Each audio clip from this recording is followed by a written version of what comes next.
Hello student, आज मैं class 11 का जो चैप्टर नंबर 2 है डबल एंट्री बुक कीपिंग, उसमें पेज नंबर 34 पे जो एग्जाम्पल नंबर 1 दिया है, ये आपका एग्जाम्पल है अकाउंटिंग इक्वेशन से रिलेटेड है। हम वो वाला आज एग्जाम्पल सॉल्व करेंगे और समझेंगे इसमें करना क्या है।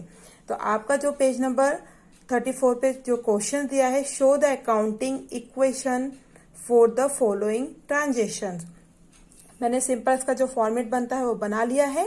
ट्रांजेक्शन्स बनाएंगे, फिर यहाँ पे मैंने लिखा है एसेट्स रुपीस में, ये इक्वल का साइंस है, लाइबिलिटीज है प्लस कैपिटल। इसका जो एक आप क्वेश्चंस के अकॉर्डिंग हम इसमें एसेट्स, लाइबिलिटीज और कैपिटल को हम इसमें शो करेंगे।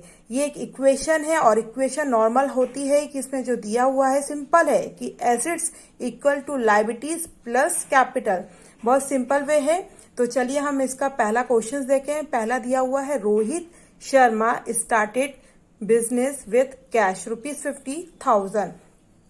रोहित ने स्टार्ट किया है 50,000 कैश के साथ अपना बिजनेस। जब 50,000 रुपीज अपनी कंपनी में रोहित ने लगाएगा तो वो क्या होगा, उससे 50,000 जब लगाएगा तो उससे क्या होगा, उसकी जो एसेट्स है वो इंक्रीज होगी। तो हम एसेट्स में क्या लिखेंगे, 50,000 का अमाउंट।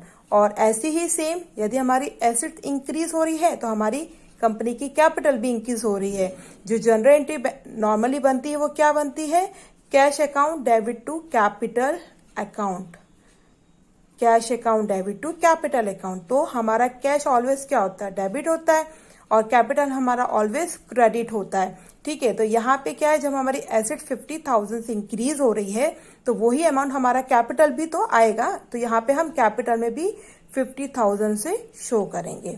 अब हमको नॉर्मल सी एक लाइन खींचना है और इसका जो टोटल है सेम हमको लिखना है 50,000। लाइबिलिटीज में कुछ नहीं है तो आप नील भी लिख सकते हैं या जीरो भी लिख सकते हैं, जो आपकी इच्छा हो। मैं नील लिख लूंगी और यहाँ पे हम 50,000 लिख देंगे, हमारा अभी तक का बैलेंस है। सेकंड नंबर पे कह रहे हैं वो, purchase goods from Dhoni on credit 10,000।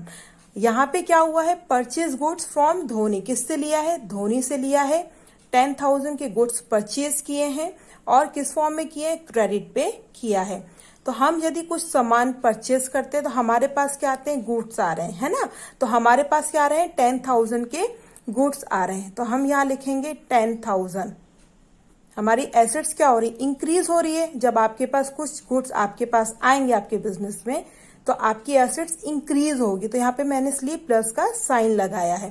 Plus का साइन आपको बताएगा कि यहाँ पे इंक्रीज कर रहे हैं। तो यहाँ पे आपका आ जाएगा 10,000। ऐसे ही आप किस फॉर्म में ले रहे हैं उसको, क्रेडिट फॉर्म में। तो यानी कि आपका यहाँ पे क्या आ जाएगा, लाइबिलिटीज भी कितने से आ जाएगी, 10,000 से। और कैपिटल आपकी डैश यानी कि नील, कुछ इंप्रूव नहीं है।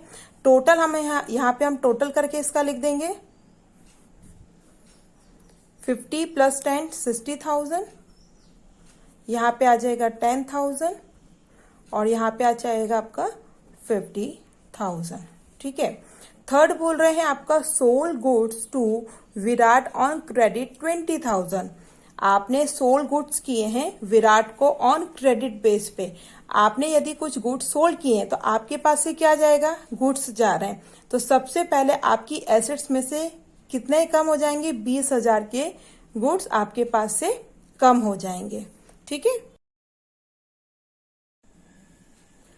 20,000 से यहाँ पे आप देख रहे हैं कि हमारे पास गुड्स कम हो रहे हैं, लेकिन हमने क्या किया है, क्रेडिट में इसको सेल आउट किया। यानी कि भविष्य में हमको 20,000 रुपये मिलेंगे ना, उधार में दिया, क्रेडिट में दिया, यानी हमारे पास आगे जाके आपको 20,000 रुपीज मिलेंगे। तो हम यहाँ पे ऐड करके 20,000 रुपीज यहीं पे शो कर देंगे। यानी अब हम इनका क्या करेंगे, टोटल। तो यहाँ पे 60 प्लस 20 माइनस 20, तो कितना आया, 60 प्लस 20 80, 80 माइनस 20, तो आपका आ जाएगा 60,000। तो हम इसको यहाँ पे शो कर देंगे। ये नॉर्मली आपका 10,000 और ये चलेगा आपका 50,000 कैपिटल में। आई होप आपको यहाँ तक समझ में आया होगा। आगे 4th पॉइंट क्वेश्चंस में कह रहे हैं, रिसीव डिविडेंड ₹500। रिसीव डिविडेंड आपके पास रिसीव हो रहा है, यानी कि आपके पास आ रहा है, कुछ कैश आ रहा है। जब आता है तो आपकी एसेट्स क्या होती है, इंक्रीज होती है। तो हम एसेट्स में लिखेंगे 500 ऐड करके।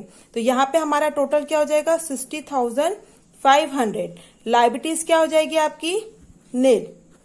और यहाँ पे आपके पास कैपिटल भी आपकी कितने से इंक्रीज हो जाएगी, 500 से। तो आपकी कैपिटल भी आ जाएगी 50,500 और आपका जो लायबिलिटीज वाला पोर्शन है वो नील है। ऐसे यहाँ सेम ऊपर भी मैंने लिखना भूल गई थी, यहाँ पे भी नील आएगा और यहाँ पे भी नील आएगा।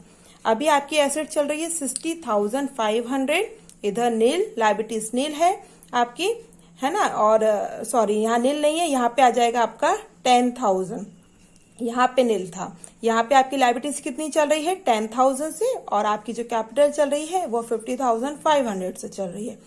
फिफ्थ और लास्ट आपका जो इसमें दिया, पूछा गया है क्वेश्चन में, पेड फॉर एडवर्टाइजमेंट ₹500। हमने क्या किया है, पेड किए हैं एडवर्टाइजमेंट के कितने रुपीज, 500। जब हम पेड करेंगे तो ये हमारा एक्सपेंसेस है, हमारी एसेट से हमारे 500 रुपए खर्च हो रहे हैं। तो हम यहाँ पे क्या करेंगे, माइनस करेंगे, कितना रुपीज, 500। हमने यहाँ पे 500 लेस किए हैं, हमारी एसेट से 500 रुपए कम हो गए हैं।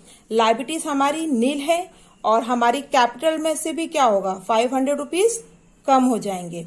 अब हम यदि इनका टोटल निकाले, लास्ट में हम इनका जो बैलेंस निकाले, तो 60,500 माइनस 500 हमारा आ जाएगा 60,000 एक्चुअल एसेट्स। हमारी लायबिलिटीज चली आ रही है 10,000 से, और हमारी जो कैपिटल है वो 50,500 में से लेस करेंगे हम 500, तो हमारी आ जाएगी 50,000। यानी कि हमारी जो टोटल एसेट्स है वो 60,000 है, लायबिलिटीज 10,000 है, और हमारी जो कैपिटल है वो है 50,000। ये हमारा एग्जाम्पल हो गया है।